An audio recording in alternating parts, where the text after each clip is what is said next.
नमस्कार मित्रांनो आणि मैत्रिणींनो, आज मी तुम्हाला घेऊन आलो आहे मडेघाटावरती। आजचा आपला मिनी ब्लॉग हा वेल्ह्यातून मडेघाटापर्यंतचा आहे। साधारण एक 15 किलोमीटरचा हे डिस्टन्स आहे आणि मुसळधार पाऊस असतानाही धबधब्यांचा आनंद घेता घेता आज आपण इथपर्यंत आलो आहे। पाठीमागचा संपूर्ण परिसर तुम्ही बघू शकता। कोकणातला हा परिसर आहे, धुक्याने पूर्णपणे माखलेला आहे, धुकं पूर्ण सगळीकडे पसरलेलं आहे।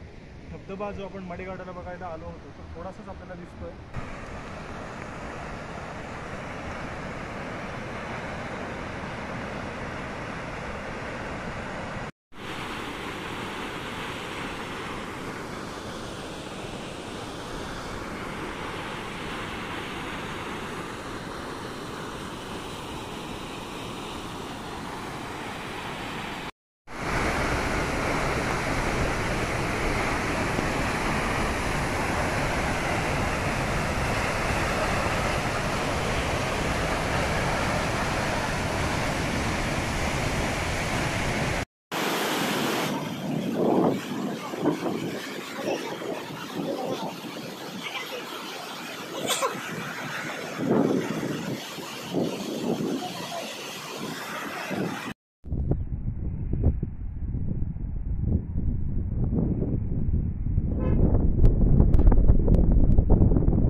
आता आपण अशा ठिकाणी आलो आहे। या घाटाला मडेघाट असं नाव का पडलं, धबधब्याला केळेश्वर धबधबा असं नाव का पडलं, तर हा असा ठिकाण आहे, चौथरा असा आहे जिथे सिंहगडावरती 4 फेब्रुवारी 1670ला कोंढाणा किल्ला त्याचं नाव नंतर सिंहगड पडलं। त्या कोंढाणा किल्ल्यावरती उदयभानुशी रडत रडत असताना तानाजीरावांचा मृत्यू झाला, ते धारातीर्थी पडले।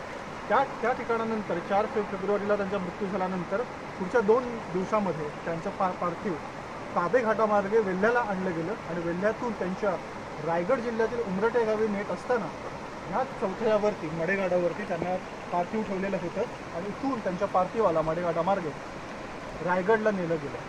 सो असा हा ऐतिहासिक असा हा चौथरा आहे। मडेघाटावरती येणाऱ्या प्रत्येक नागरिकाने आणि पर्यटकाने ह्याचं भान ठेवलं पाहिजे आणि या स्थानाचं पावित्र्य देखील जपलं पाहिजे।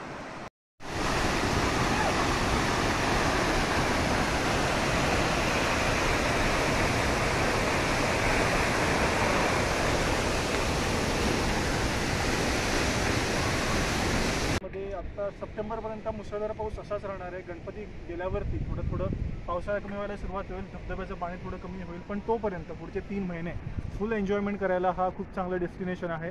पुण्यापासून साधारणपणे 50-60 किलोमीटर अंतरावरती असणारं हे डेस्टिनेशन आहे आणि नक्कीच एखाद्या रिसॉर्टला छान चिकन थाई एन्जॉय करायला, मस्तपैकी चहा भजीची लज्जत लुटायला आणि पावसाचा मनमुराद आनंद लुटायला जरूर एकदा विकेंडला मडेघाटचा प्लॅन करा। सलग 2 दिवस सुट्ट्या जोडून आल्या तर राजगड तोरणा एक दिवशी करायचं, एक दिवशी मडेघाट करायचं, असा प्री प्लॅन तुम्ही करा आणि जरूर वेल्ह्याला व्हिजिट करा।